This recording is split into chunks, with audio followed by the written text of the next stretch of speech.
فيه. كي راني نقول لك هكذا اللوبينغ والريزونتاج وخذا يقدر يكون هذا امر طبيعي اي سي دو بون غار نورمال باسكو كل واحد احنا ثاني عندنا مهمه واحده اخرى منتظره منا باش كل واحد واش يقدر يقدم لبلاده في الموقع اللي راهو فيه يقدم في الموقع اللي فيه باش نحققوا مكاسب لبلادنا. ولكن الشيء اللي صرا درك يعني والله يعني هذا الاناليز اللي دارها سي حفيظ مليحه لانه مليحه تخلينا اكثر تاهبا واكثر استعدادا باش نديفيو ولا نواجهوا كل المخططات اللي تقدر تمس هذا.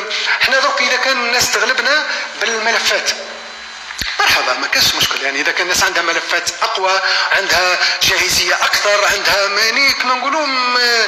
ولكن اذا كان نستعملوا يعني انتم تعرفوا باللي ما يخفاكمش في في الاسره الرياضيه هذه الافريقيه ولا الدوليه الشبكات نتاع والجماعات الضاغطه تلعب دور كبير. يعني لهم ادواتهم ولنا ادواتنا، وفي نهايه المطاف يعني بعد الاجتماع اللي راح يتم يعني نتاع الكوميتي اكزيكتيف هو اللي راح يقرر وتسرى عمليه انتخابيه شكون الدوله اللي راح تنظم لا كان 2025. هذا هو.